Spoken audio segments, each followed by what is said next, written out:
Hey everybody, I'm Morgan. And this is Ryan. And we're talking Chitty. What's up, everyone? This podcast is brought to you by thecrabshomestead.com, where I blog about our life, homeschooling, homesteading, traveling, DIY tiny life hacks. You can check out our podcast on there, and you can also check out our shop. Don't forget about our Poshmark closet. We are second chancers, that is to indie chancers. We have band tees, sports jerseys and apparel, single stitch vintage shirts, Ralph Lauren and Tommy Hilfiger polos, cool kicks, antiques, and collectibles. We just picked some 1940s Pennzoil motor oil cans that still have the original oil in it. The original grocer's 69-cent price tag is still proudly displayed on top. Stacked and displayed, they remind me of a Fallout 4 prop.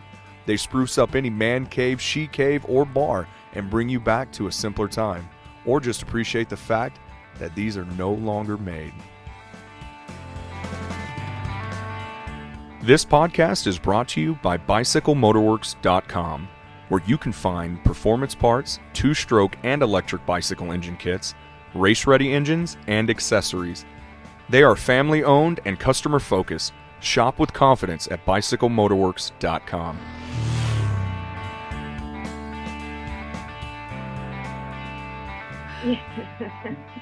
We're self-doers. Exactly. And you guys are in Pennsylvania, is that right? Yeah. Wow. Mm-hmm. And you guys, how long have y'all been there for? We're about an hour from Philadelphia and an hour from New York City. Oh, wow. Ooh. That's pretty nice. That is cool. Yeah. About 10 minutes from New Jersey. Do you guys travel there a lot? Like, do y'all take vacations? Probably not to New Jersey. We travel through New Jersey. I don't blame you. Beavers over there. Yeah. Hey, so today with us is Matt and Jackie. You guys want to introduce yourselves? Tell us a little bit about yourselves. Yeah. Hi, I'm Jackie. And I'm Matt. Okay, that's And we're the Bazaars. And we're the Bazaars. I freaking love it, man.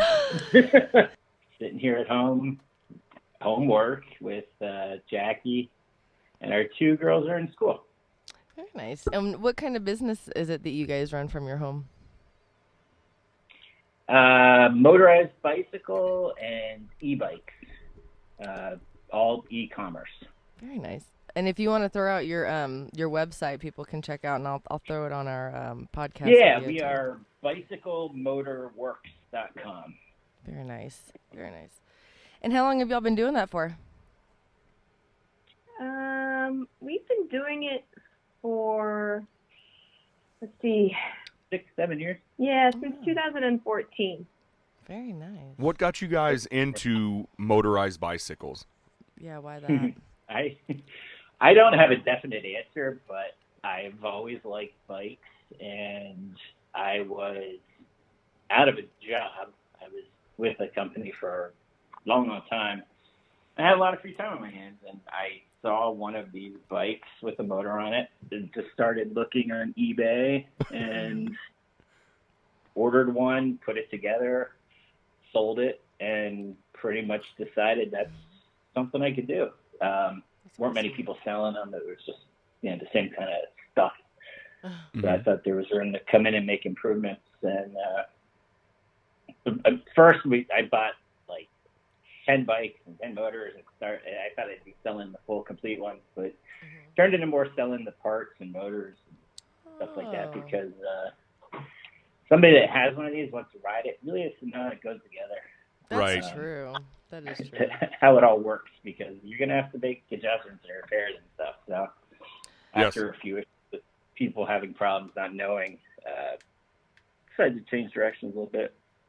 And then Jackie came on board full time right when we were getting started. So oh, wow, we nice. just both dove right in.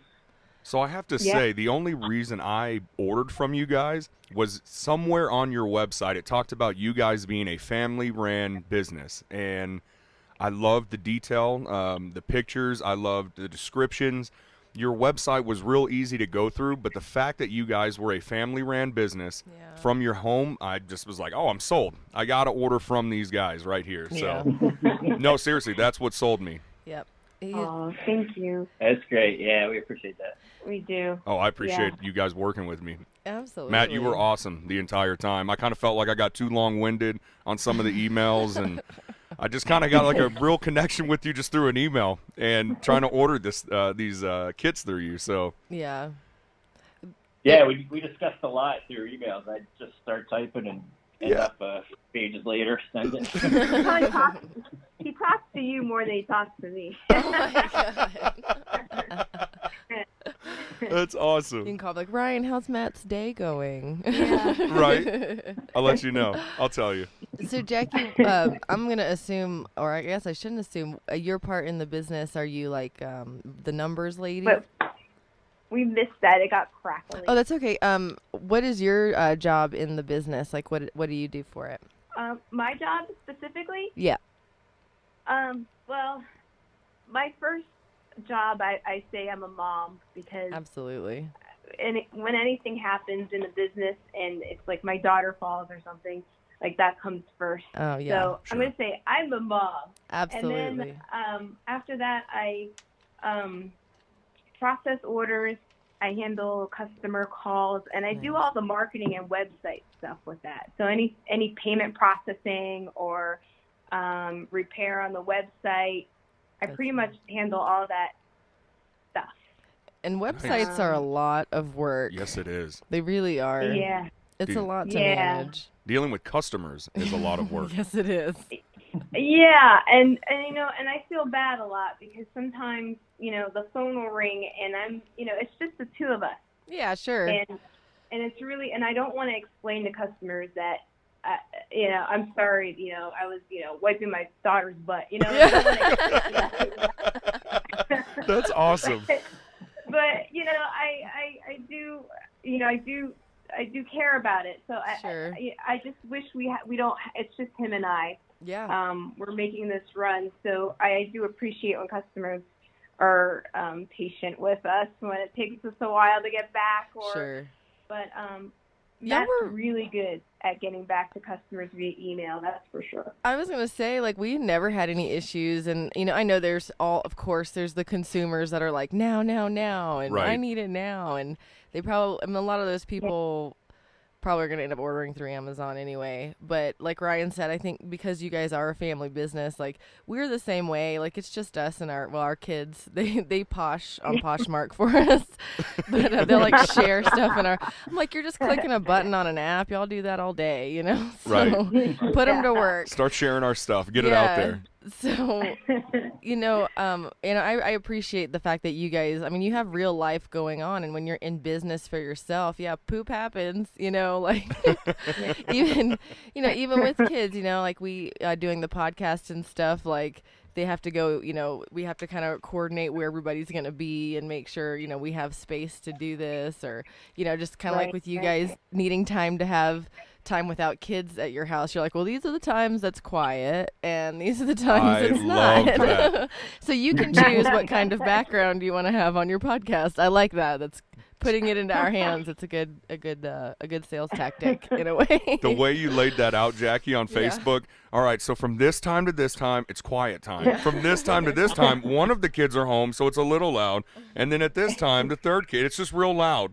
I'm like, I totally get that. We're like, we'll make sure we're up and we'll get this knocked out for sure. Yeah. Go ahead. But we absolutely love what we do, and I think the humbling part of it is being able to help customers. Yeah. I think we're a sucker for people that, you know, tell us their deep story, and we try to help them out as much as we can. I think that's pretty important to us, right? Yeah, definitely. We help everybody as much as we possibly can. I've heard so many stories about, like some guy who lost his job and he needed to get to work. So he found us. We got him a bike kit. We helped him out on the price, and then now he's able to get to work. And that's awesome. Those kinds of stories really helps us feel like we're actually making an impact in some way. Absolutely. So we always, right? You really are. Like I say that because, you know, you guys provide a product, but in the same sense, you're also providing this service to, you know, kind of help, you know, hold your hand kind of and walk through it in a way, you know, because these are like, for me, someone who did no research, Ryan was just like, here's a video and like, watch it because it's pretty much ours. And then he'd be like, this is a video on how to take off a bike tire. But he's already researched like 10 different videos and found the best one. And I'm like, I don't know. But as somebody coming new into it and not knowing like what most of these parts were, it was still like, I'm pretty mechanically inclined. I'm figuring it out. And it's actually not that bad. Like, it doesn't even look like that many pieces. Like, the screws and the nuts were, I think, is mostly what was intimidating because there's so many. And then you have this, like, 4 bags of, like, nuts and bolts of all sizes. And you're like, oh, my God. Am I going to need all these? I hope you videotape that because we need footage. Oh, man, you should have told me that. We have 2 more bikes to build, bro. Yeah, so we have 2 more bikes to build. Well, that's what I was going to say. Like, on top of the service that you provide, like, for us, you know, not just... We're not really big bike people. We'll bicycle, but we don't know anything about bikes. And so this was like a whole new learning thing. We learned about disc brakes the other day because we took them out and like repacked it. And it was great. Coaster brakes. But the biggest thing was for me is that when we figured this out, coaster brakes. See, I don't even know. So I'm not lying. But for us, our kids, like, we're planning on using this as part of a homeschool lesson on them, you know, learning to do this themselves too. So for us, it's providing curriculum, you know, for our kids. So, you know, I know you don't know that obviously until I told you, but yeah, you're providing much more than just bicycle parts, I think. And I think it's amazing because, like you said, people going to work, especially when the economy gets bad or if gas prices go up, people start looking for alternatives. And not everybody can afford a plug-in car, so. Right, because, you know, when you think about it, the majority of Americans, we're all hardworking people. Right. And to be able to give somebody a chance to get to work or just go grocery shopping, you know, if they don't have a vehicle. Right. Exactly. It's a good feeling. Nice. And because we RV, and I'm hoping that we have a lot of people who travel and RV that listen to the podcast too. And that was another reason we wanted to have you guys on because a lot of people do tow this extra vehicle and everybody knows there's problems, but it's nice to have that extra vehicle when you're traveling. But you see a lot of people with just kind of different contraptions on the road. Like, you know, they have the MIT hoverboard, skateboard thing that they came out with, or you'll have somebody with a motorized bike or a scooter or something, but everybody bikes. And what I like about this is that you can bicycle and have a motorized bike, you know, so you're not having to like pedal as hard up a hill or something. So do you guys ride your bikes pretty often, or do your kids ride them at all? Well, actually, recently we celebrated our 11th wedding anniversary. Yeah. Congratulations. We're still together after working together, sleeping together, eating together. No, I'm just kidding. I hear you. No, I get that. I totally get that. A lot of war stories. A lot of war stories we could tell. I bet. But anyway, we went on this excursion. Where was it again? I forget. Jim Thorpe in the Poconos. Ooh. One of the oldest railroad tracks around here. Nice. Called the Switchback. It's an off-road up a mountain. Wow. A few literal cliffs we had to get off and carry our bikes. But we went e-biking. Oh, nice. Yeah, we went electric biking, and we went about 20 miles, and neither of us are in great shape or anything. So What do you mean? I love it. Personally. I love it. She said, what do you mean? We're in good shape. It's not Sure. great. Yeah, sure. That's for sure. Yeah, Jackie's always better than me. So, Nice. yeah, we had our batteries, our motors, and we rode 20 miles and used the motor a lot, but we still got a lot exercise. We're exhausted. Yeah, that was the beauty about the electric bike. Yeah. Actually, is you can put it on a low gear, Ooh. and then it's a pedal assist. So you're still sweating, you're still working out, but you're not working as hard. You can actually make it up that mountain. That was That was fun. That's nice. Nice. Is there like Yeah. a specific sprocket, am I saying that right, that you would suggest for like going up a mountain, like you guys did, like off-roading kind of thing? Or is it With just- the e-bikes, it's different because it drives your regular bicycle's chain and gears. right. So you have the same gears that you do with a mountain bike. Okay. Oh, okay. You just shift all over the place, and I so got you. that's how they work. With motorized bikes, you just have one sprocket, so you choose it according to where you're going to be riding. I The guys down in Florida, where it's all flat, they'll get real small sprocket because they don't have any hills. Right. But got you. yeah, 41, 42 tooth is usually good for, if you have hills, if you're a bigger guy like me. Okay. I think that's why Ryan liked you so much, was because he was kind of like worried, like, I need an engine that's going to push my ass down the road. He was so worried. I really was. And I think whenever he talked to Matt's like, well, I'm a bigger guy, so this is what I use. And Ryan's like, hey, well, he said he's a bigger guy too. And I'm trying to figure out what kind of hills we have here. And I'm like, well, I don't think we could go to Bisbee because there's like a big ass mountain. And we were going up it the other day in our truck. And I was like, I don't know if we could do the motorized bikes on this road. Probably We could need try. a 60-tooth sprocket. Probably. We could maybe try, but I don't know. We may not make it. So, hey, I was going to ask you guys, what have you learned since your endeavor of starting the Bicycle Motor Works company? What kind of advice would you give to fellow entrepreneurs for starting their business? People that they're just on that cusp of, I want to do something, or I have this idea. What kind of advice could you give for other entrepreneurs? I'll let you think, Matt. But I'll say that I think just jump right into it. Yes. If you're questioning yourself, then you have the drive. It's all or nothing, in my opinion, because you're going to keep making excuses until you actually do something. And a lot of it, you just have to work on. You either sink or swim. Basically, Yeah. you learn as you go. Yes. And if you don't know something, you fake it and pretend like you do know Yes. until you figure it out. Yes. Fake it till you make it. Absolutely. And I think Matt will agree, right? Or no? Yeah, definitely. We talk about it all the time. If you think you can do it, if you think you have a good idea, research it, and do more research, and play devil's advocate with yourself. Yeah. But if you think you can do it, you can. You can definitely go ahead and jump in and sink or swim. If you're an entrepreneur, you will not always have a steady income, but Yeah. That's true. the worst that can happen is the bank or the IRS comes and you get in a little trouble, but you're not going to go to jail or anything. You'll figure it out. Right. That's worst case. You'll figure it out. We've never had to deal with that, but Yeah. some months we worry. Yeah. But no, I mean, research is huge.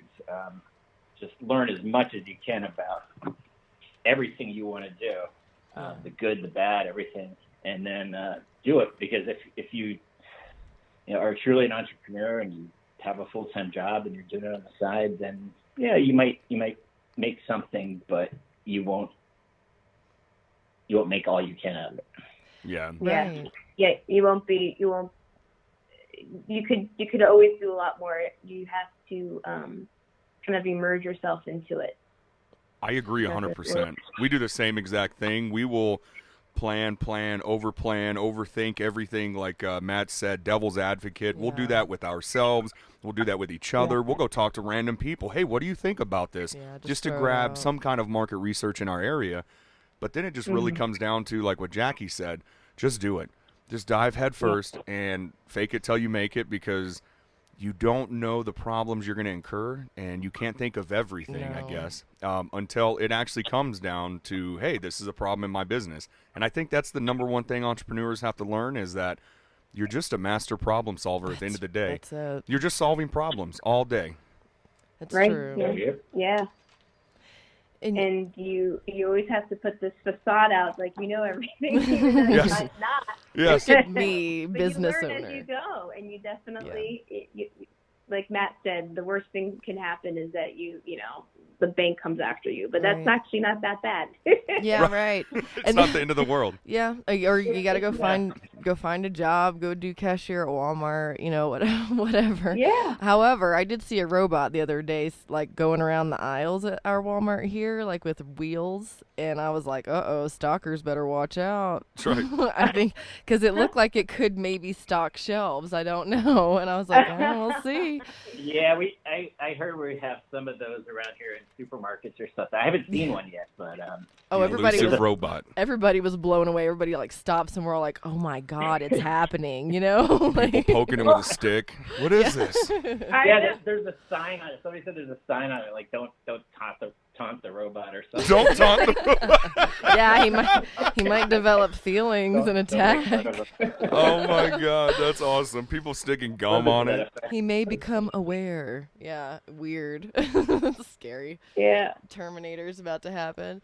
But yeah, so, it's crazy because we started this podcast because we wanted to talk to business owners because at the time we wanted a business of our own. We just didn't really know what to put our energy into. And you're totally right because I see it all the time on Instagram, people posting, just different entrepreneurial stuff. And they'll say, when you work a corporate life, you are giving all of that energy and time to somebody else's dream and building their dream. And then when they let you go, like Matt, I was the same way. I started making soy candles when I got fired from my job. And it was okay. We did all right. Ryan was my investor, and I did a sweatshop. I was making candles and all this stuff. But, the biggest thing was it was so hard to go out and be told no to my face. But it felt good at the same time because it was for my business. I wasn't trying to sell somebody else's stuff. It was my stuff. So there was like a personal, need to want to get into a store and want to have that exposure. So Matt, whenever you said you started your business, like for you guys, were you guys like we have to succeed at this, like this has to be what we do, or did y'all have like a plan B or anything? Or no, yeah, we didn't have a plan B at all. Nice. That's good. This is totally it. I was definitely starting something or gonna get a job, and then Jackie was at a local television station, and they eliminated her position. So she, pretty much the same time I was just getting started, she said, "Can we do this?" Wow. Can I join your company? Yeah, well, actually, let's backstep that because there we go. I actually created an S corp before Matt even started Bicycle Motor Works. So actually, in reality, the business is owned under a different name, and Bicycle Motor Works falls under that umbrella. Yep. I originally wanted to, while I was actually working at PBS, I started a company called Gutenmark because I was going to kind of duplicate an Etsy-style website. Okay. And I was working with a website designer, and I actually had launched it. And shortly after that, they eliminated my position. Meanwhile, Matt, was at home trying to figure out what he was doing, and he tinkering with these bikes. Yeah. We just decided, let's just do it. We're going to do it.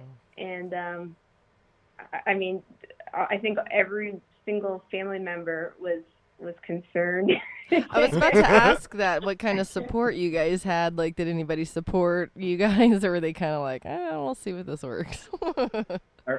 Our first business loan was $7,000, and we used at least half of that to cover back mortgage and utilities. Yeah. Right.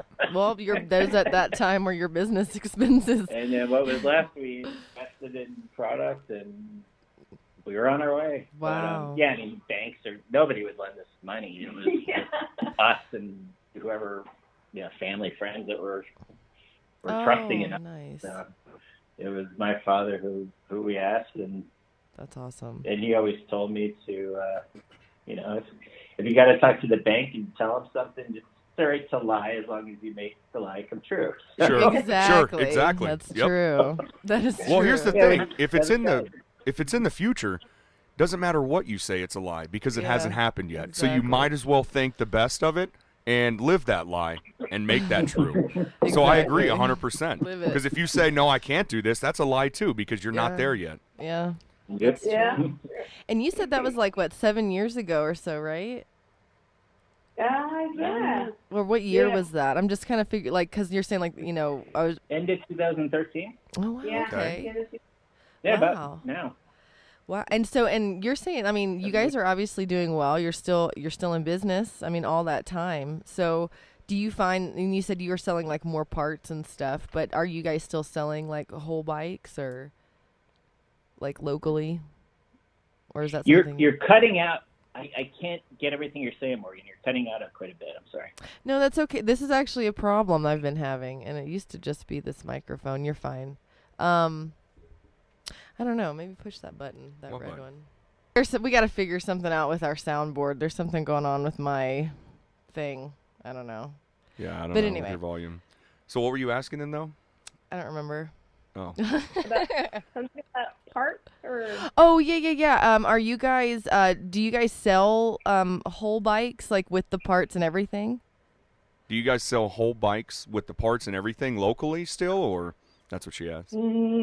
Very few.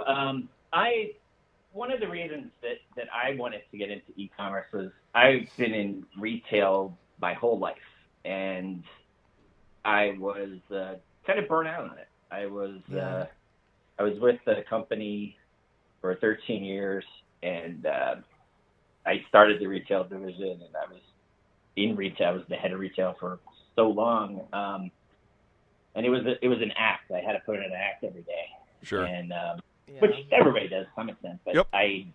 it just wasn't me. I was trying to be something I was not. Yeah. And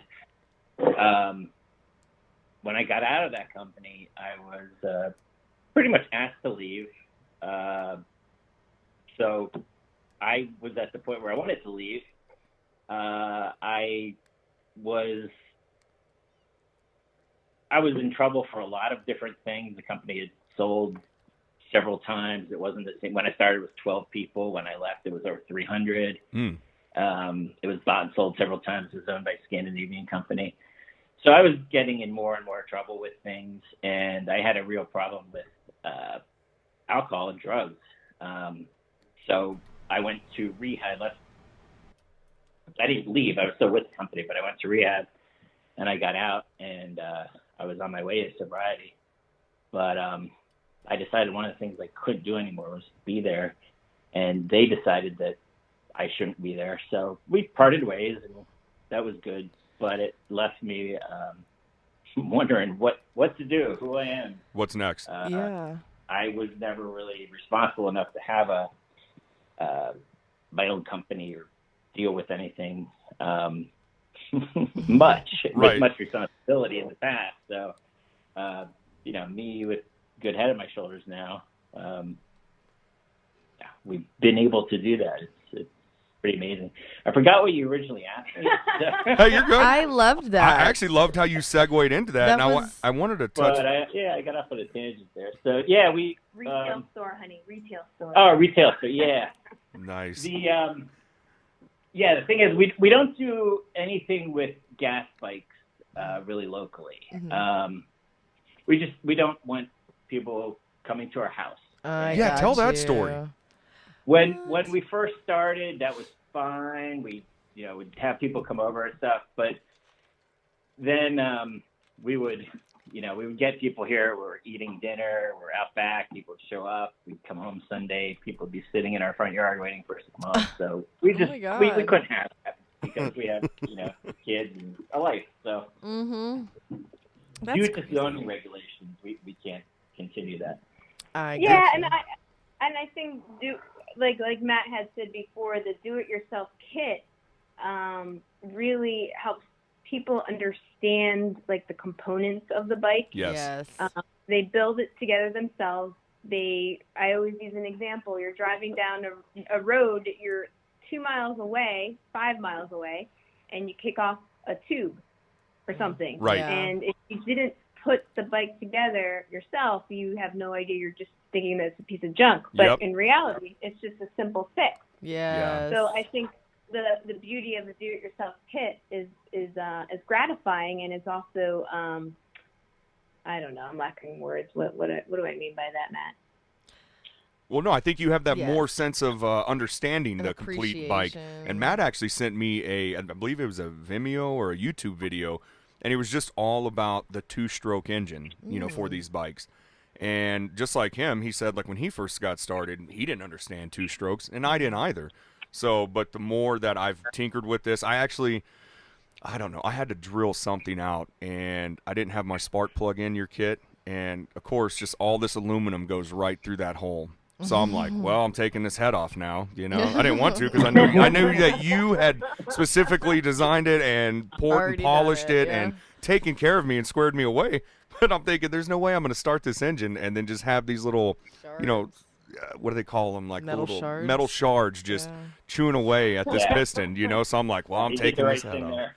Yeah, so of course, I take that off and then I'm like, oh, now this is what the inside of this thing looks like, So it worked out for me. But I agree 100%. The more hands-on you are on your own kit, and I'm making my daughters, they're what, 10 and 14? Yeah. 11 and 14. Oh, 11 yeah, and 14 actually now. And they're going to do it. We're going to stand by and we're going to be there to help and assist and hold parts, but they have to do it. Otherwise, they're just not going to ever, when it does break, like Jackie was saying, something goes wrong. Oh, well, this is just a piece of crap. No, you just have to understand how to work this. It might just be a $5 part that you got to change out or something simple. I like it because I feel like I'm, 12, 13 years old again. I wanted a dirt bike my whole life. Every Christmas, I asked for a dirt bike. And now we got a little 50cc dirt bike for the kids. I was way too big for it, but I still rode it, and I hurt myself very badly. Oh, my God, I remember that. I just took a turn, and into the gravel I went, and my knee, it doesn't matter. It was bad. Aww. And so now I'm like, you know what? I can do this. I can ride a bicycle. I can do that, And it's not intimidating like a motorcycle because it's not heavy, which I love. I have never ridden a motorcycle, but they just seem a little intimidating because they're so big. And I used to ride horses, but animals and machines are different, I think. Yeah. But yeah. Matt, I was going to tell you, thank you for sharing your story, because I think if anything, the people listening that think that just because you have some setbacks in life, whatever you're struggling with, it doesn't mean that you cannot come out of it and do something positive and productive, I think that's amazing, and I think that's going to give a lot of listeners some hope, or at least be like, what the hell am I doing with my life? Like, if he went through all this, and y'all are married, y'all are running a business together. We all know that's not easy, working together and living together and eating with your spouse and looking at their face every single day. As much as you love them, there are times you're like, go away from me right now. Yeah, actually, I have a question for you. Yeah, what's up? So like, when you're getting coffee in the morning, don't you like, I don't know, you're like, get out of my way, like, you're like, when you, we pretty much we're like that all the time. yeah, yes. like, get the hell out of my way. Yes. We have this little hallway. No, you're absolutely right. We one of us will make the coffee, and then we pretty much don't really look or talk to each other until we've had a cup. Probably a good hour. A good hour? Yeah, a good hour after we wake up. Yeah. Don't look at me. Don't talk to me. Stay out of my way. Move. Yeah, it's not nice. Yeah. And it sucks because you can be so honest with your coworker. You don't have to be nice and smile and be like, hey, Becky, how was your weekend? And you don't give a shit. You're just like, I don't care about your weekend. So funny. I know how your weekend went, Morgan. I was there. And he's not bringing no fucking donuts to work in the morning, so I'm not going to be fucking happy and nice. Oh, my God. We're about to start working on this lot that we run every winter, and it's a nice change in pace, and I'm excited because I definitely want to get a flyer or something from you guys that we could put out on our table, because we're going to have our bikes out. We want people to ask questions about them and be like, oh, where did y'all get that? So if you have something that you could send me that I could throw out there. I need to get like a bulletin board or something, right? Like a pin board. We need to, and then we can just put stuff on it, because our table's going to be covered with Could be. flyers. Yeah, it could be whatever you want it to be. But yeah, I would love that, because then they could take pictures of it with their phone. I want to say we have probably about 6,000. This is a guesstimate. Customers that come through the tent in a 2.5 month time. So there's 6,000 people that could possibly see this. And it's a military town. It's a lot of retirees, but a lot of active duty. A lot of snowbirds come down here from all across the country just because it's a nicer weather. So where are you right now? It's Sierra Vista, Arizona. It's southern Arizona. So if you know where I-10 is in Arizona, it's just south of that. So it's an hour and a half south of Tucson. Yeah. Okay. We're kind of in the mountains, so we don't have the hot weather like Tucson and Phoenix, but it's because we're like 4,700 feet elevation or something. 4,400. Yeah. Yeah. So and we've kind of traveled around Arizona for about a year. Everybody kept telling us about this place, and we're like, man, it's near Mexico. Fuck that. That's really what we thought, But because there was a lot of kidnappings we would hear near the border towns, and we're like, well, I don't want to go here. But then everybody was just like, it's beautiful. So we come, and it is. They have, it's the hidden gem of Arizona. There's a lot of border patrol, a lot of FBI. I think there's a no lot kidnappings going on here. I think they skip here and they go to Tucson. El Chapo had his tunnel from Tucson down to Mexico. Oh, yeah. So that was like, it was underground with a moped, and it was lit. So somewhere in Mexico, and it travels all the way to Tucson to a specific building that they would pop up in, and that shop owner worked for him, basically. It was crazy. So, but we're talking, what, 100-something miles of tunnel? He probably had an electric bike. It wasn't a moped. It was an electric bike with a 1-gallon tank, so he could go. Yeah, if you guys ever send an electric bike down to Mexico. It may be a part of the cartel. Yeah, it might be in the cartel now. When we first started this, Ryan's like, we have to get beach cruiser frames, and I'm like, okay, so we need to sell our crappy mountain bikes from Walmart. So it was a Hispanic gentleman that picked him up. He didn't speak very good English, but he picked up all 4 bikes, and he's like, oh, I'm taking them to Mexico. And I'm like, well, that makes sense. You know, and I'm like, man, if these people, we have a lot of people that come from Mexico, like to buy Christmas trees from us. And I see it all the time on Facebook, people looking for bike frames. So I'm wondering if maybe we couldn't help you guys introduce that market here in this town. Just, I hate to say it, because of the illegal activity that there may be a need for motorized bikes. There might be. I don't know, but yeah, no. Well, actually, if you want to email me, Morgan, that would be great. We can. I'll do that. We can talk, and we'll figure something out. Some kind of coordination. Yeah. Coordinate something. Our daughter does Photoshop too, so she can help make something if you guys need that. Yeah, if you need anything. Part of her homeschool is Photoshop, so she helps me make my business cards and everything else. She works a lot for free right now, but we're trying to just get her understanding working with people, and hey, you know, they might want you to do it specifically this way, and you might not even like the way it looks, but hey, that's them. That's what they want it to look like. So yeah, well, that's excellent experience. See? Yeah. And you said that you run your website.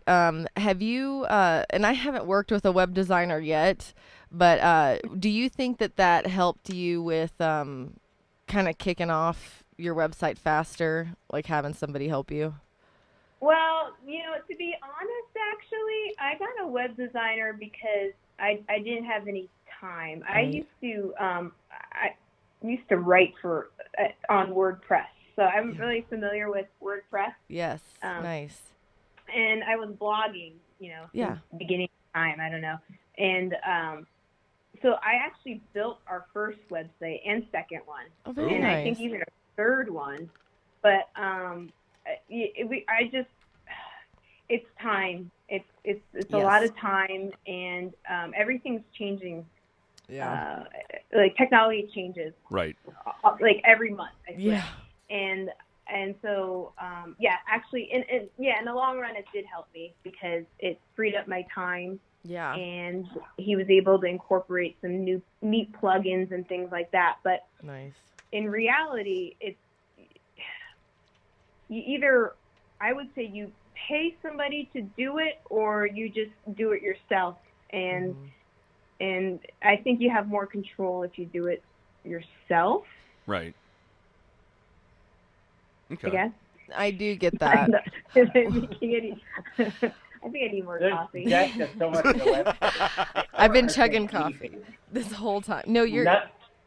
Nothing that Jackie does on the website I understand. And I'll ask her to make one little change, and she will somewhat have an idea, but really no idea. And she'll research it and read and figure it out. Right. Doing what I do on my end. So, yes, for her to be able to do it and have control, it's a lot easier and probably less expensive in the long run. Oh, I bet. And just paying for somebody and waiting for them to be able to do it and then redo it because it's not right. That's true. Yeah. So if you have the time that you can dedicate to learning and doing, WordPress. it's worthwhile. Yeah, I love WordPress and WooCommerce. They're fantastic. I agree. That's what Morgan uses. She uses WordPress. I was like you. I just started it as a blog for our homestead, and then I had so much content on there. I'm like, I cannot start another website. Like, there's way too much stuff on here. So I was like, okay, this is just the umbrella. It's gonna have everything, and so I've been messing with it. I need to have. I have a guy I work with every gig. I need to have him just look at it to give me some ideas, or maybe I'll have you look at it, Jackie, for me. I feel like it's unorganized, or because I know where everything is, but I don't know that everybody else knows where everything is. Yeah. You know what I mean? I have the same I want it to be user friendly, and to me, I'm like, yeah, it's right here, But some people are like, I don't know. But it's a lot of work, I think, on the side of I have to work a lot of Facebook groups, plugging my website for just people building their bus. If I have an article written on it, I can throw it out there to them, and that's pretty much where I get most of my business from. But I've just started doing the WooCommerce, and we tried making T-shirts through Printful, and now we're doing our reselling stuff on the website. So it's kind of like a thrift store, I think. Yeah. Right now, it's what it is. I feel like it's a thrift store online for collectors of certain tastes. So, Jackie, you said you work with the social media. What specifically do you do? Is there anything that you have discovered working with social media that has really boosted sales? Your sales? That's that's a good question, because that topic I'm still learning about, and really. Yeah. Sure. And that's ever changing. I use Facebook. I don't really like Twitter. I don't know why. Mm-hmm. Just never got into it, but I post on it anyway. Me too. I think social media, it probably is. I think we could do a lot more in social media. I just don't have the knowledge or time to do that. Our biggest way to get the word out actually is through email blasts. Through MailChimp. We use MailChimp to send out email blasts. And I think for our readership, they seem to be a little bit, I don't know, it's a mixed crowd, but I think they more likely to read an email than a Facebook post. I don't know. What do you think? You're right. I think so too. People email us all the time and ask questions, and that's great. I just never got into Facebook, and one of the reasons why I don't do too much on it is because I feel like if I'm announcing things and if I'm active on it, I need to be there all the time. Sure. Or else people will think that I'm ignoring them. When I might check it once a day. I'm not ignoring you. So I don't want to dedicate myself. I don't want to commit. I don't want to overcommit. I don't want to. Yeah. No. I understand that makes because sense. you know what? I hate to say it like this. It's not a problem, but one of the side effects, that's the word I'm going to side use, one of the effects. side effects of social media, or just now even with text messages, people, they don't understand your tone because you're not standing right in front of them. And like you said, Matt, they might think something that you weren't even thinking about at all. So I get that. Well, that, and you're like opening up a whole new other communication line now that you have to check rather than just checking your emails.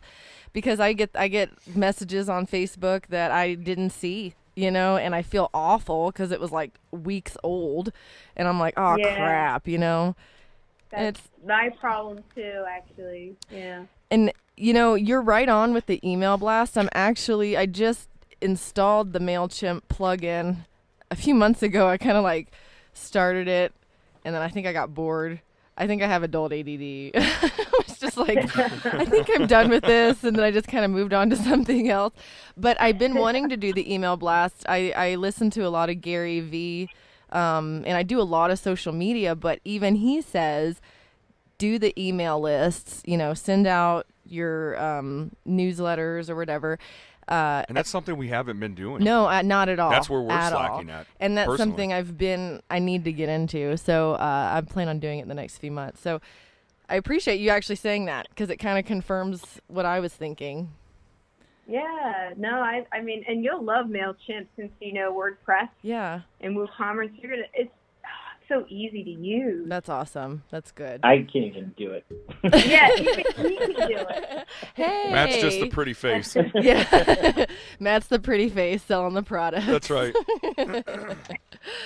That's good. So, earlier you were telling me, Matt, on an email that some guy, you had to call the cops when you were allowing them to come to your house, or you had your address attached to your business? Oh, yeah, we use a virtual office. It's so we can put an address out there for returns and mailing that isn't our home. And before we had that, we'd have people show up once in a while. This was a sale I made on Amazon. I was the only one home. I was leaving one day to go to FedEx or something, and guy had me parked in. Strange man. I never saw him before. So two guys, and he said he's returning something, blah, blah, blah. I said, no, not here. I don't know what you're talking about. He kept insisting the address, and I said, we live here. It's not a business. So he wouldn't get out of my way. Oh, my God. He had me parked in my own driveway. So wow. That's scary. He said, I'm just going to call the police. It's that simple. So I called the police. He started to move. He pulled out, got 20 feet down the road in front of my house and stopped. And then he was under his car, crawling around. So I was still on the phone with the police. I told him to come. Evidently, he lost his key somewhere from my driveway to 20 feet away. And oh my gosh, he was there for pretty much 4, 5, 6 hours. Oh my gosh! They had to get a tow truck, and I don't know what happened, but the police showed up because they were very shady guys. Yeah. Doing what they were doing. I don't even know what was going on, but It's so weird. yeah, it was really bizarre. They were in front of our house making scenes with, neighbors and that was around. so embarrassing. I mean, it was like 5, 6 cop cars. Oh my gosh! And they were literally there for 4 hours. We're eating dinner, watching them just standing around. Oh my God, it was so embarrassing. Oh my God. So after that, that's when you guys decided to make the change. Yeah, that very night I signed up and we got a virtual office. So I need to do that's that. Great advice actually. because that's something I personally had never thought of before. Our address isn't attached to where we're physically located, so I never thought of that. No. So anybody listening, that's food for thought. Like, again, you can't think of everything. That's Yeah. not something you guys play devil's advocate with. No, I'm not sure. at all. So Oh, what kind of something to think dog? about. Yep. And the beauty of a virtual office is for Google, you know how you register your business? Yes, Right. I was about to Google? ask you that. Yeah. Well, you don't, if you have your business registered to your house, you don't want people to come to your house. Sure. Right. So you can use the virtual office. You cannot use a P.O. box. You have to use a physical address. So the beauty of a virtual office is you can actually tag your name, associate your business with that address. So you're more likely to show up, you increase your rankings that way. Okay. Well, I just actually submitted a Google. I got the little postcard from Google for our other address, but I didn't activate it because I was like, man, I don't want people showing up at this address, Especially after what you guys just told us. Yeah, and it's my parents, so I'm like, I don't want them going to their house, so I'm not going to activate it. But now that I know about the virtual office, you gave me another avenue. I actually just got it a few days ago, so. Yeah, and I was just telling your story, Matt, to Morgan. Yeah. Like, hey, you might not want to do that because people might show up to your parents' house. Yeah, seriously. If people show up to the address where the virtual office is, there is a receptionist, and they will say that they are not available. Yeah. Oh, wow. Plain and simple. Yeah. So it's not an empty, building that Right. the address is associated with a real entity with somebody there.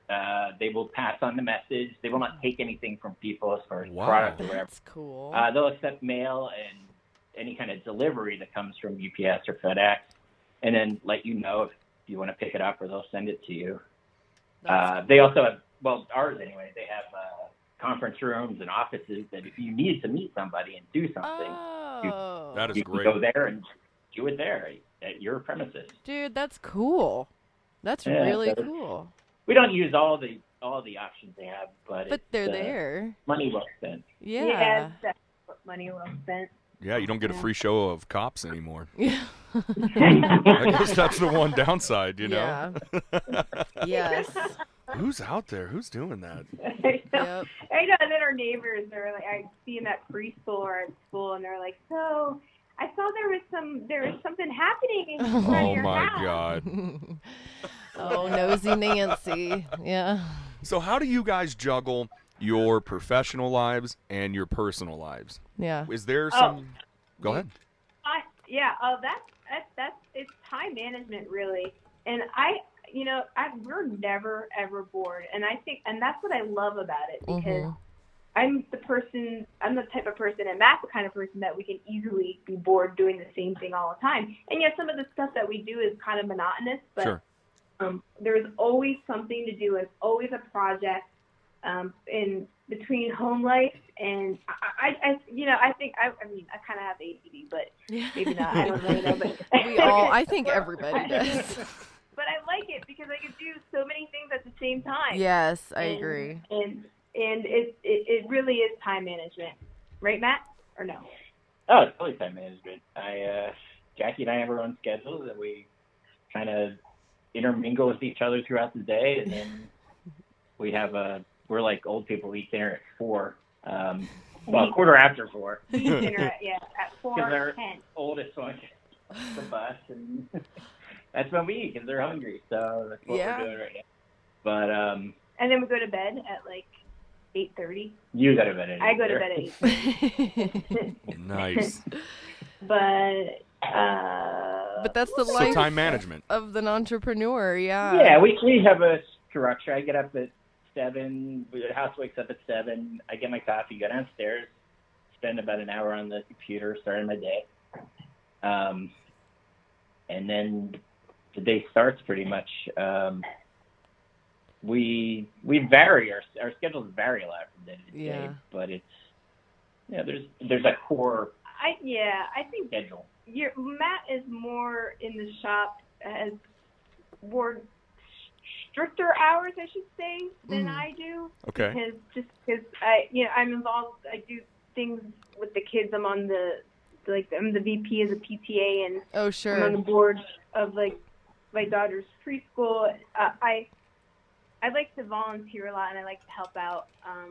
And I think that's another perk of having your own business is not missing out on those opportunities. Yes, absolutely. And Matt and I think we both work really well together. We both have our different responsibilities, and we communicate actually by email a lot, even though we're right next door. Just a door separating you. Yeah.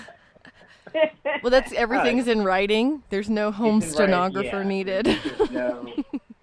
the facts are the facts, and it's there. Yeah, Technically, you emailed me this, Yeah. so you did not say that. Yeah. Oh yeah, we did. We do argue about that. She's like, "Well, I sent you that email." I sent you that email. There it is. That's awesome, though. So it sounds like time management, but also knowing each other's roles. Like you're not in there in the garage telling him what he needs to be doing, and he's not in there, wherever you're at. Telling Hey, you have to be doing this on social media. So kind of staying in each other's lanes and time management. Yeah. Jackie, I think she made up a term for us, at least. We have the older sibling syndrome. Okay. Yeah. We're both the oldest siblings in our Ooh. families, Okay. so we just both. Like to tell each other what to do, kind of. Yeah. Oh, yeah. I get that. We're minority. Yeah. I hear you. We boss each other around. Yeah, I get that. When we walk down a hallway, we won't move for each other. Like we pretty much like. You got to move for me. Yeah, we kind of like bounce off each other every single time. You guys Just are like bump body shoulders. checking each other in the hallways. Bro, get over, bro. Yeah. That's awesome. No, that's great. So, because Yeah. Morgan, in our relationship, she's the youngest in her family, and Yeah. I'm the middle child. So, the middle child's just a mess anyways, because he's getting told what to do by the older people. He can't touch the little, one, lower than him. And so, yeah, He's always wrong. I'm always wrong. And I just have the little man syndrome because So she's just body checking me just because. I'm like, get out of my way. This is my house. Because he's loud. Yep. Exactly. Yeah. And he'll forget that I'm not as big as him. And he'll be like, body check me back. And I'll fly across the house. No. Jesus. I'm joking. But no, he it is funny though, because in my candle business, I think that was kind of one of the reasons I failed, because I didn't set boundaries in my candle business. Yeah. And I wanted to do everything, and I didn't know how to delegate anything, and I knew he wanted to be a part of it, but I didn't know what to tell him to do. So he would just come in the kitchen and be like, I think you should do it this way. And I'm like, no. That go would start away. an argument. Yeah, it would. Guaranteed. So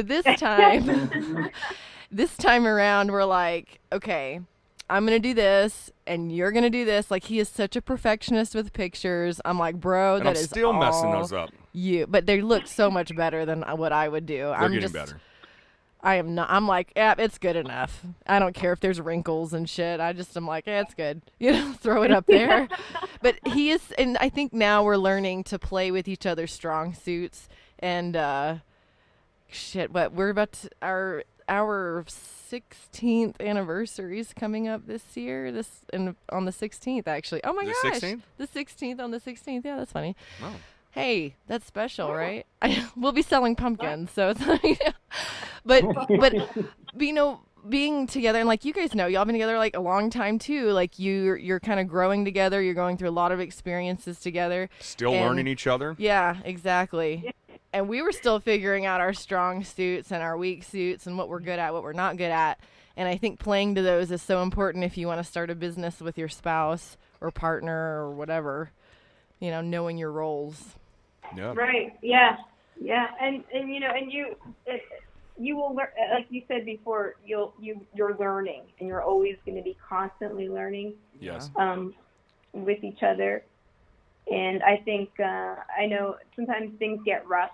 There are months that it's really slow, and I get nervous. And right. Matt, I'm the annoying one that is like, that's it, we're done. And Matt will come in there and say, no. What's the worst thing that could happen? And he gives me that whole long spiel. and it works out well for us. I think we balance each other out. Yeah. And I think that's what you guys are probably doing right now, and you're figuring that out. Sure. We are. Absolutely. We are. And that's the beauty of it. It really is. It really is. So now that we've talked about, working with your spouse and the jokes that you guys have made earlier and the jokes that we've made, how do you guys handle when you guys do have a disagreement or an argument? What's your guys' method for handling that? Because, again, you're living together and you're working together. So it's not like at 5 o'clock, hey, I'm going home. See you later. I'm going for You're lunch. already home. Yeah. So what is it? What is something you guys do after a disagreement or an argument to kind of just settle everything down? Yeah. Are you guys still body checking each other in the hall just a little bit harder, or what? That's a loaded question. I think it's a good question for It people is to a know, good though. question, yeah. Oh. Because it's bound to Okay, happen to anybody. They're going to get in a disagreement with their spouse when they're working with them. Every day. Yeah, every day. Every single day. Morgan argues everything with me, so. That's true. You know what? Okay, so I think I could be I pick and choose my battles now. Yeah. We both like to argue with each other. Yeah. Oh, us too. Yeah. Our family says we argue about everything. Everything. Oh, my God, that sounds like And we do. us. I mean, we just like to argue about. And you this guys like and that. picking on each other, I'm How did- sure. Yeah. That's really what it is. I feel it's So- more picking, just fucking with him. We're used to arguing, but the fights. Hey, what do you do? I don't know how we do it. We don't, they don't usually drag out very long. No, they, Yeah. See, I'm like a burst of energy, and I'll like blow up, and then Matt will hold on to it for a little bit, and then we have to talk about it. Sounds like us. You don't let too many things build up, and Yeah. then you dump like 5 different things on me that are bothering you. Yeah. Yes. Deal with one thing at a time, and that's what we try to do. Deal with one thing at a time, and then it's never too bad. There aren't horrible resentments or anything. Yeah. Right, it's not But lingering the a rub week and a builds up month. little more. We need a few days to really figure it out, but I usually go to my mom or my dad's or whatever for like Yeah. a couple hours. Kind of chill out Yeah. for a second. Matt's being an Chill out, asshole yeah. again. Yeah. So That we was me. honestly do the same thing. If we get into some little whatever, just a little kerfuffle about nothing, usually like, oh, the sky's blue. I No, sent- it's not. It's orange. One time I sent the wrong T-shirt to the wrong person. Oh my god. The person was really nice. Like, we had a lot of things going out. It was ridiculous. Yeah, that wasn't a good day. You weren't that bad, though. He was like, you know what? I was Can't just told be to fix it. perfect. Just fix it. And I was like, is Don't that tell me all? about it. I don't want to hear about how you messed up. Just fix whatever you messed up. That's all you got to do.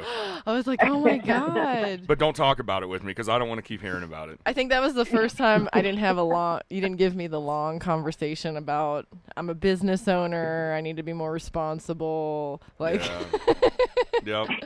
So I like what Jackie said, though, because Yeah. I'm starting to learn that. Pick and choose your battles. And very much like her, I'm just this ball of energy. So I'll just Yeah. explode like, what the fuck? Are you serious? And then I'll come back. I'm sorry. I shouldn't have yelled at you. That was all me. I take full responsibility. That's kind of how we get through it is I'm usually coming back saying I'm an asshole and I'm sorry. And then we talk about it. oh, you're not always wrong.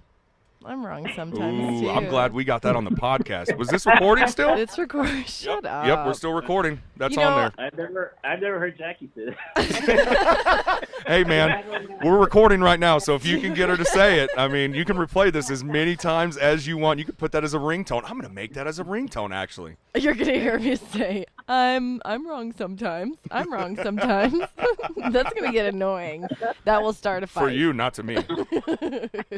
She's just laughing.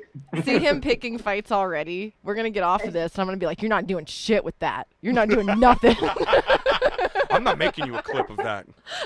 I know because I would be the one having to make it. Yes, she would. She's going to have to make me that I clip. am the producer of this show, sir, and I say no. Okay.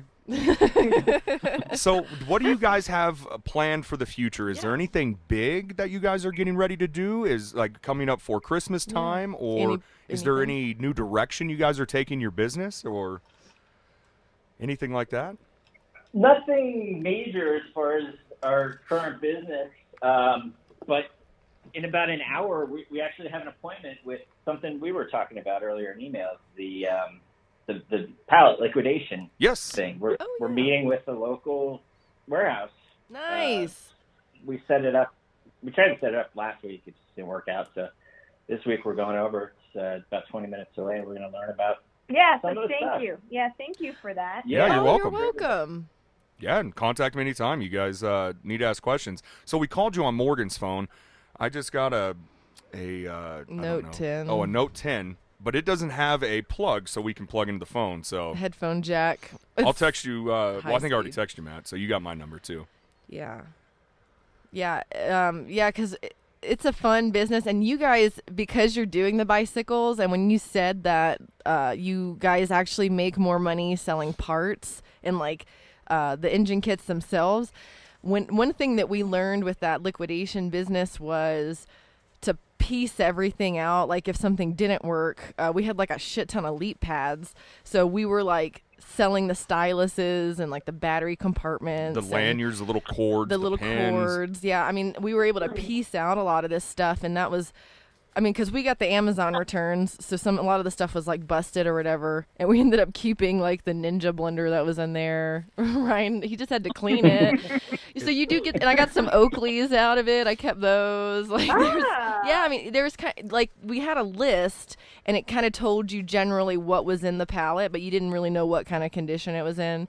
And we haggled the guy down like a couple $100s, and then it was good though, you know. And if you guys are already kind of in that groove of buying, selling, and fixing, it's whatever, gonna be easy for it's you. the same. Yeah, it's just going to give you more crap to sell. Really. Matt, you sitting in the garage, like I told you in that email, most of it was just kind of looking at the problem or the product, and then just kind of taking it apart. Oh, this is why it stopped working. Or some of the times, maybe a good 50% of the times, there was nothing wrong with it. Yeah. Somebody just didn't want it anymore, so you just needed to clean it off and then throw it out there, and somebody would pick it up. Awesome. Yeah, we're gonna see what it's all about. They have clothes, they have Bed Bath & Beyond stuff. They have heck Target. yeah. So yeah, we'll see that what would our be cool. options are. Try to figure it out. It's slowing down a little bit. The warm weather. Sure. The summer months are our busiest time, but Sure. you know, there's warm places all over the country, so we ship everywhere. But yeah, we slow down, so we'll figure we'll check out what this is all about. Yeah. One thing you said in an email, Ryan, you were giving away leap pads to everybody. That Oh my birthday. God. Yeah, we We were. did something. I bought a ton of. Disaster. No, I mean, we made It's a disaster. I freaking love it. Last Christmas, I thought I figured out. Well, I pretty much did too. But these Scruffalo pets, they're a little ball of fur, and then you wash it, and then it. So this was like one of the hottest Christmas things in my research. So I started buying them up, and we continued to buy them. And after Christmas, we still probably had, I don't know, 20 left. Oh, shit. Well, I mean, we sold a lot more than that. Yeah. That's So- good. No, but I'm saying you have 18 or 20 now, and you're probably like, all right, if it's 4th of July, you're getting this. If it's Valentine's Day, you're getting that. Somebody's birthday came up. It was just, hey, Yeah, wrap one but of these, wrap one of these. We made a mistake. See, we wrapped it up for Christmas, and we said Santa gave it to him. So now we had all these extra like Scruffalo. Oh no. That's and then, awesome. And the girls are like, "Why? How come? Where are you getting these Scruffalo?" Well, Santa, he's just a good guy. He gave us a whole bag of them. He dropped the box. He left this on the roof. Off the back of the Santa sleigh. Oh my yeah. God. That's hilarious. Dude, that's awesome. Dang it, those questions those kids have at the worst times. Because I'm sure you guys made your money back and some. You know, Yeah. you probably made, decent profit off of Yeah. it. But us, like with our leap pads, we've already made our money on it. Yeah. But we still had, I think, like probably 20, 12. 25, 12, something. like that. And so it was just, it's this time of, it's this special occasion. You get a leap pad. I felt like Oprah. Oprah. Everybody You get a was leap getting a pad. leap pad, And the our kids were the coolest kids in school because, like, their whole class had a freaking leap pad now. So, like, man, your parents are awesome just giving these away for free. Y'all are so rich. Well, they're literally taking up room, and we've sold enough of them, and Yeah, nobody's buying them. The seriously. market's dry now, so that well's run dry. We made our money. Let's just start passing them out. I like that you said you did some research for Christmas, because that was something else I was going to mention earlier, was that being an entrepreneur, you do have to, if you want to do things like that, trends, if Yeah. you want to sell on Amazon, if you want to do that stuff, finding the trends of things people are actually going to buy. That's the big thing. You don't, I did like one of those classes on the Amazon, like if you buy from China and get the pallet shipped to Amazon warehouse and all that, which is great. But if there's leftover inventory, that's coming to you after a certain amount of time.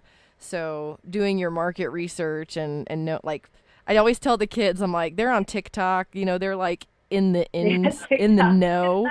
They're always on YouTube. They tell me about, pranks that are happening before I ever see them. So I know. They are amazing. they're Kids on are it. amazing. I tell them, I'm like, bro, if you see a trend like a fidget spinner or something stupid or anything, like, you tell me, Yeah. and Tell I'm me gonna now. buy the crap out of it. Yes. So they're kind of our little minions for market research too. So you guys have an Amazon account. Would you guys like to share a little experience with being an Amazon seller? Any hints, tips, tricks? And Matt, thank you so much for what you sent me in that email, because that was full. Yeah, of knowledge. with eBay, it's pretty easy. eBay is just like a flea market. You can Yeah. buy and sell, and eBay has buyer protection, more buyer protection than seller protection. But they still protect sellers, and if you establish yourself as a good seller and do well, they'll go above and beyond and help you out a little bit more. Amazon is you have to learn all their rules, all their policies. You are responsible for knowing everything, because nobody from Amazon will help you.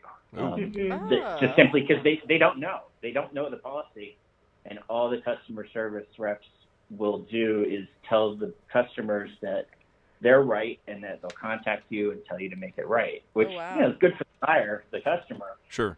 But it makes it hard when you have a customer service rep telling you something that's totally out of their policy. A year after somebody buys something, it breaks, send them a new one.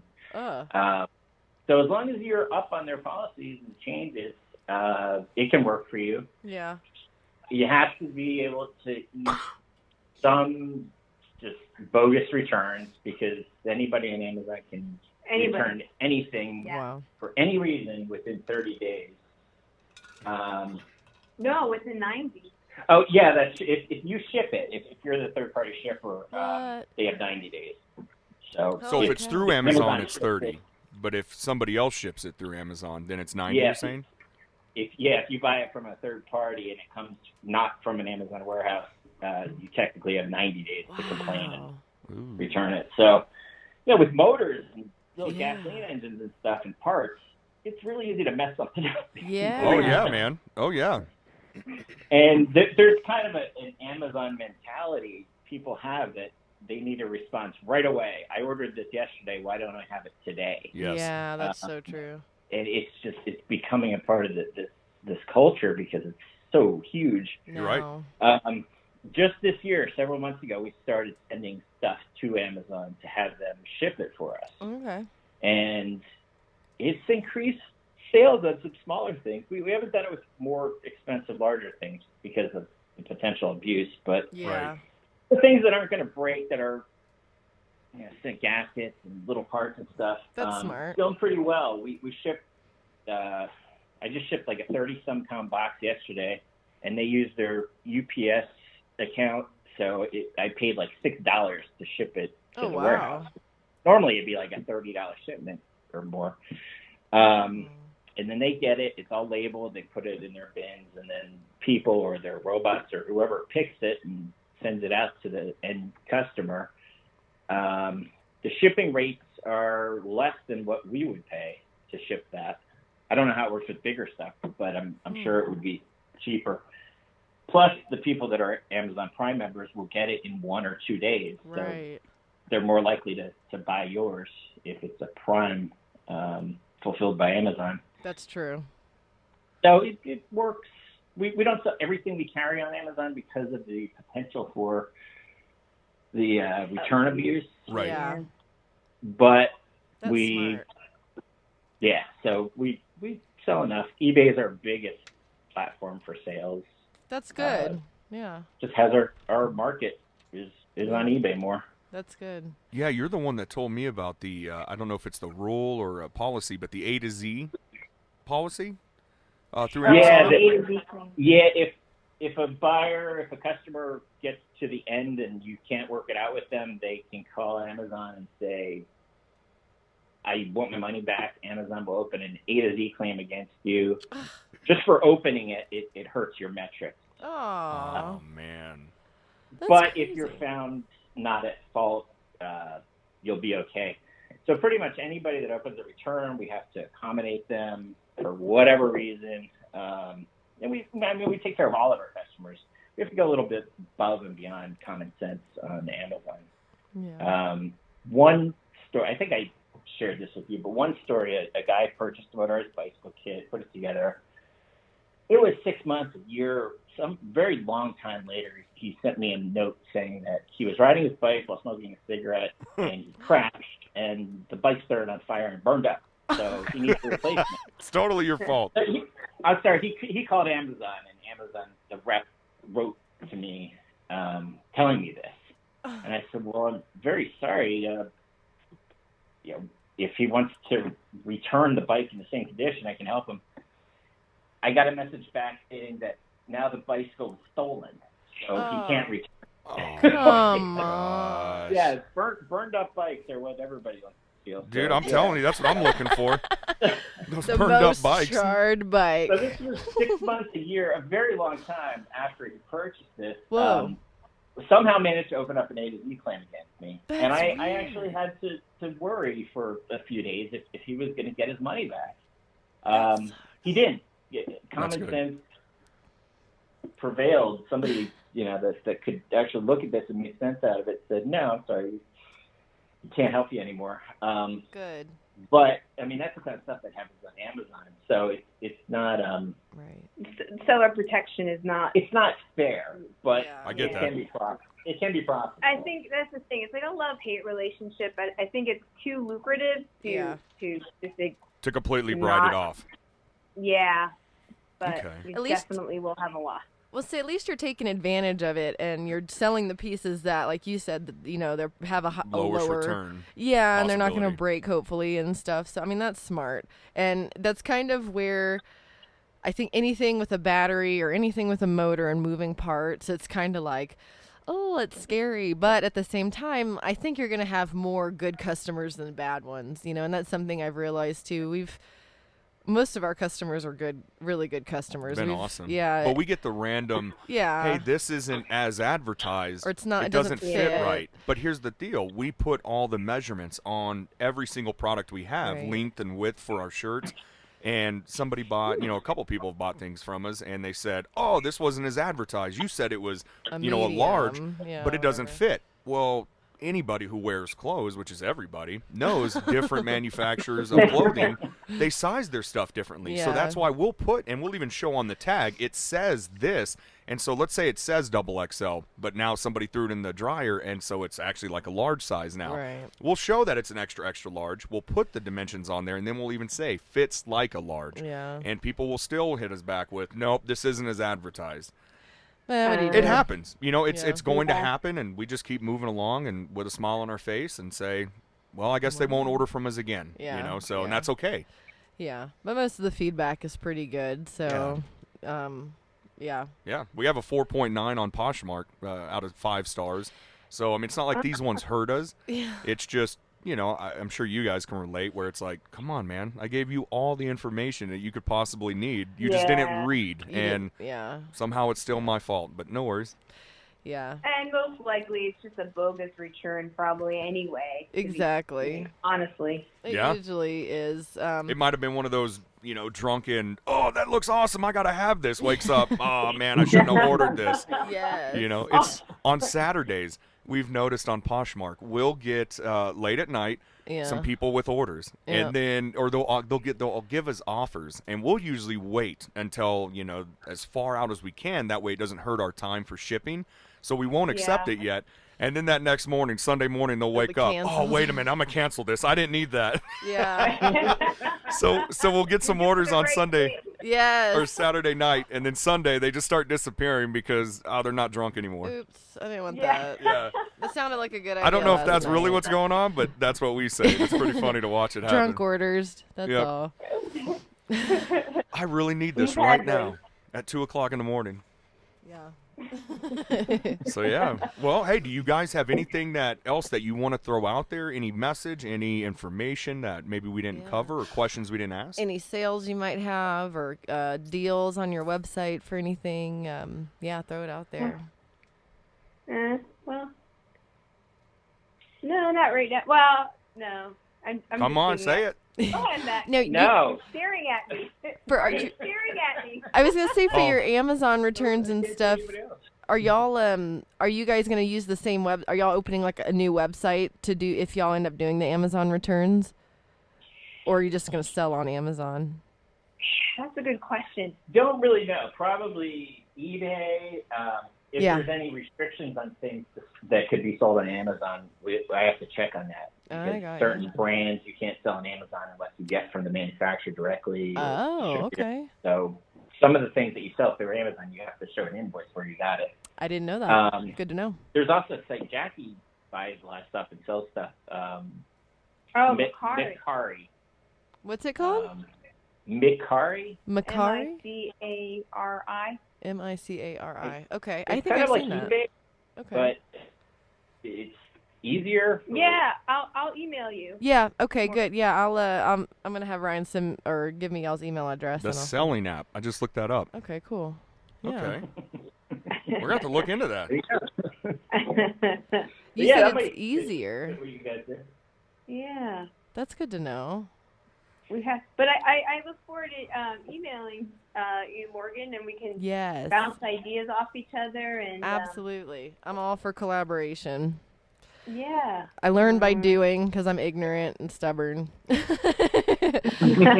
Just keep beating your head against the wall. Yeah. And then eventually he'll be Yeah. like, you have people that know stuff. Why don't you reach out to them? And I'm like, because I need to fail on my own. Hey, so one question I had, and you guys don't have to answer it if you want, but I actually sent this to you in an email, Matt. And Yeah. do you guys ever think about, like the future? So when, remember back in 2008 when fuel prices went up to $100, not fuel prices, excuse me, oil went to $100 a barrel and beyond. Gas was what, $4, $5, was a $6 in lot. some places. Yeah. Do you guys factor that in for that next round when oil does go back to $100 a barrel? Are you guys looking at increasing prices, or are you going to keep the prices the same, you think? Or have you even thought about that? I would say we keep the prices the same. They probably will stay the same, but the prices fluctuate pretty much depending on the time of year and the amount of stock that people have in the country. Okay.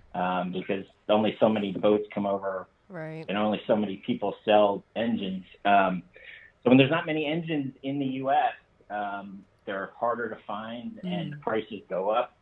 When everybody has engines, they go way down.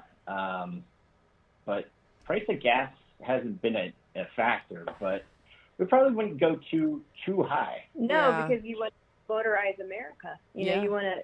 If gas prices go high, then We'll people just are get going to. more engines in. We'll get more engines. That's an alternative for people to get places. Yeah.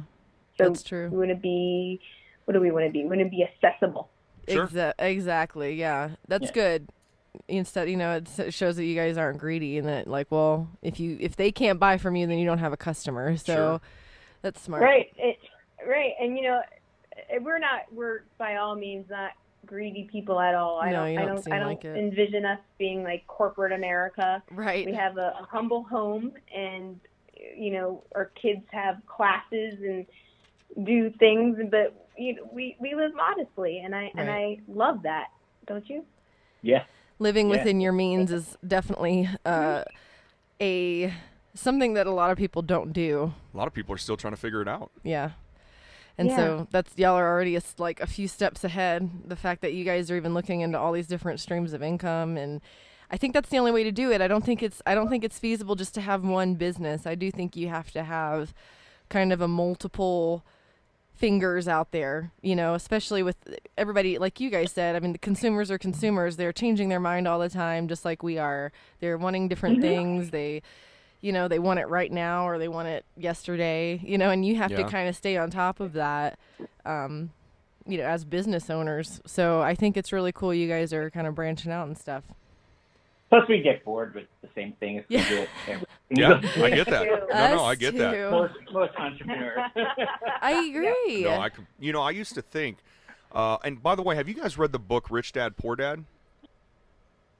No. Okay. We What's should it send called? it to them. It's called Rich Dad, Poor Dad. We're going to send you a Yeah, copy. we'll send you a copy. And it's what Jackie just said made me think about that, about living modestly. Yep. And so when you read the book, you'll get it, and it's an easy read. It's super easy. Robert Kiyosaki wrote it. It's exactly what you guys are doing, and if anything, it'll just kind of give you some confirmation or maybe give you some new ideas. But I wanted to thank you, now that we're on air, is that your kit, I don't know if you just took extra good care of me or if that's what every kit comes like, but I greatly appreciate Not every kit, but yeah, I mean, thank you. You got an upgraded kit. So That was great. Upgrades, Man, but then I it gave is you awesome. some extra parts and some better parts. But no, I mean, you got an upgraded kit, so most of the stuff, that's how they come. But yeah, I mean, we got a long well, you were easy to work with. You got 4 of them at one time, which most people just buy one. So Sure. you got some extras. You got some goodies in there. Well, That not you. everybody did.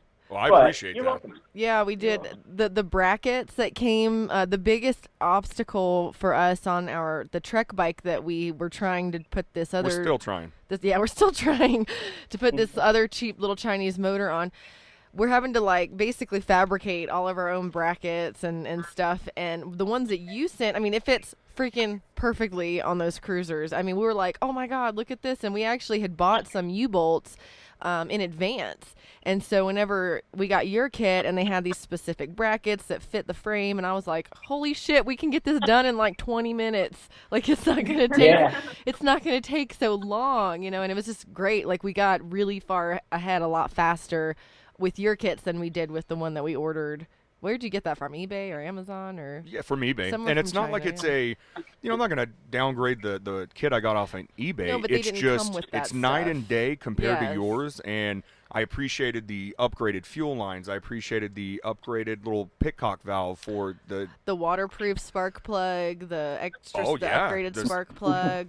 That was all, because it's all it's a lot, I mean, the other one would have worked fine, but I get why you did that one because it is waterproof, and if you do go through some, whatever, it's protected. the extra So- CDIs that came in, the offset intakes. I mean, you thought so far in advance to build my kit and send it to me. I greatly appreciate That it. was cool. That was Aw. really cool. No, That's great to seriously. hear. Yes, Thank you. We No, wouldn't- I'm going to sing the praises of Yeah. Bicycle Motorworks forever because you guys were fantastic to work with, fantastic to communicate with. Yeah.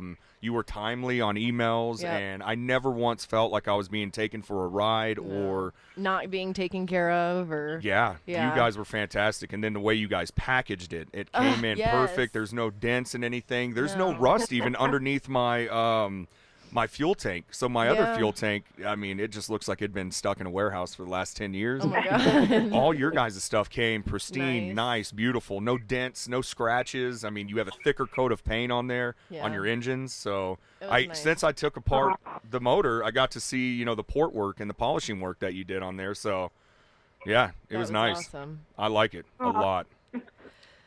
Thank you. Yeah. No, thank we you look guys. We look forward to working with you again. Absolutely. And, Definitely. and we'll be in contact. Unfortunately, we have to go pick up our other one. Yeah, you're good. Yeah. So it's- guys, send you're your good. plugs, where people can contact you, where they can go to find your products. I'll email you and you can send it all to me. And I'll put it on in the description on the podcast and on the YouTube channel and my Facebook. I just kind of blast it everywhere. So, but then that way it's easy for people to get to it and click it. and share this podcast. Yeah, and definitely I'll probably put this one out next Friday. And Okay. I'll when I start doing stuff, do you have a Facebook for your business? We do. It's under Bizarra Bike, which is dumb. I have to Okay. change that. No, that's But, okay. I'll email it to you. Well, actually, email me Yes. because I don't have your email address, and Yeah. it's Jackie@bicyclemotorworks.com. Perfect. I can do that. And then I'll send you whatever you Yeah. need. Perfect. And whatever I do, whatever I post, I'll tag you guys in it. And so if y'all want to share it and share it with your customers, share it with your friends, let them know that y'all were on here. And I think it's cool because customers get a chance to meet the people that they're actually doing business with. Yeah. And That they're real live human beings. yeah, that they're actually They're not Mark working. Zuckerberg in his castle somewhere hiding out. Yeah. Yeah. you're wiping your daughter's butt and answering emails, this is a business. Thank you guys so much for being Thank on you. here. Yeah, thank It was you. so nice to finally talk to you guys and meet you. You guys are awesome. Yes. You as well. too. Have a good rest of y'all's day, guys. All right. Bye. Bye-bye. Later, guys.